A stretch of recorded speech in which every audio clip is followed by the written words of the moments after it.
আমার নাম জয়া, আমার বোনের নাম বিজয়া। আমরা দুজনেই যমজ। ও আমার থেকে 2 মিনিট বড়। আমাদের দুজনের মধ্যে অনেক ভালোবাসা। আমরা দুজন ভেবেছিলাম আমাদের বিয়ে একসঙ্গে একই বাড়িতে হবে। সৌভাগ্যবশত তাই হলো।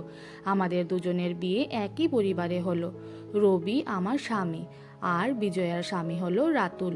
রবি আর রাতুল দুজন খুড়তুতো ভাই, তবে পুরো পরিবার একসঙ্গে থাকে।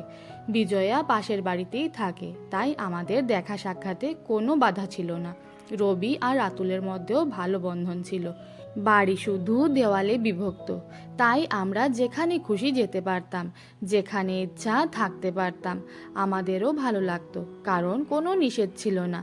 আমরা একসঙ্গে বিয়ে করেছিলাম, আর সৌভাগ্যবশত আমরা একই সঙ্গে গর্ভবতীও হয়ে গেলাম। তবে এটা আমরা পরিকল্পনা করিনি, এটা আপনা আপনি ঘটে গিয়েছিল। আমাদের দুজনকেই একই সময় ডেলিভারির তারিখ দেওয়া হয়েছিল। আমাদের শ্বশুরবাড়ি ও বাবা মা সবাই খুব খুশি ছিলেন। আমরা দুজনে একই সঙ্গে আমাদের বাপের বাড়িতে গিয়েছিলাম, এবং আরেকটি কাকতালীয় ঘটনা ঘটল। আমরা একই দিনে হাসপাতালে ভর্তি হলাম ডেলিভারির জন্য। আমার ডেলিভারিতে কিছু জটিলতা দেখা দেওয়ায় অপারেশন করতে হলো। কিছুক্ষণ জ্ঞান ছিল, তারপর কিছু মনে নেই। যখন জ্ঞান ফিরল জানতে পারলাম আমার ছেলে হয়েছে। তারপর আমি বিজয়ের কথা জিজ্ঞেস করলাম, জানতে পারলাম ওর মেয়ে হয়েছে। আমাদের দুজনের সন্তান একই সময়ে জন্ম নিয়েছে। আমরা খুব খুশি ছিলাম, এবং কিছুদিন পর আমাদের শ্বশুরবাড়িতে ফিরে এলাম। আমরা এখন মা হয়ে গেছি, তাই বেশিরভাগ সময় একসঙ্গে আমাদের বাচ্চাদের দেখাশোনা করতাম। একটা বেবি সংসারে কার মতো দেখতে হয়েছে সেটা শুরুতে বোঝা যায় না, বড় হলে ধীরে ধীরে বোঝা যায়। কিন্তু আমার ছেলে বড় হওয়ার সাথে সাথে দেখলাম সে আমার বা আমার স্বামীর মতো নয়, বরং বিজয়ার স্বামী রাতুলের মতো দেখতে। প্রথমে ভাবলাম হয়তো আমার ভুল লাগছে, কিন্তু অন্যরাও একই কথা বলতে লাগলো। যখন আমি রাস্তায় ছেলেকে নিয়ে যেতাম, সবাই বলতো ছেলেটা তো পুরো রাতুলের মতো দেখতে হয়েছে। আমি মানা করতাম, বলতাম না, এটা আমার আর রবির ছেলে। কিন্তু এই প্রশ্নটা আমার মনে দানা বাঁধতে লাগলো।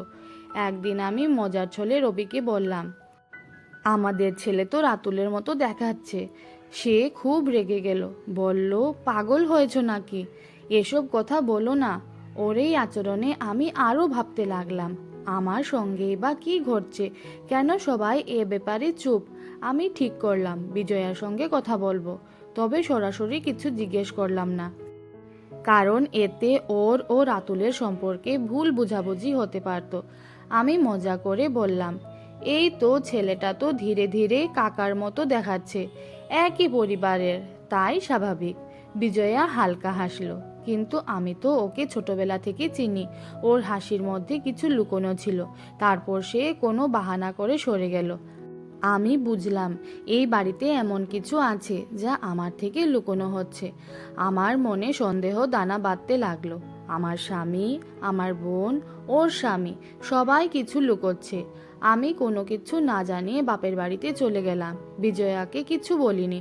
মায়ের কাছে গিয়ে বললাম, মা, আমি জানি না আমার কি হচ্ছে, আমি পাগল হয়ে যাচ্ছি। কিছুদিন এখানে থাকি, হয়তো মাথা ঠান্ডা হবে। কিন্তু 2 দিনের মধ্যেই আমি উত্তর পেয়ে গেলাম এবং ফিরে এলাম শ্বশুরবাড়িতে। এ সময় বিজয়া বারবার মায়ের কাছে ফোন করত।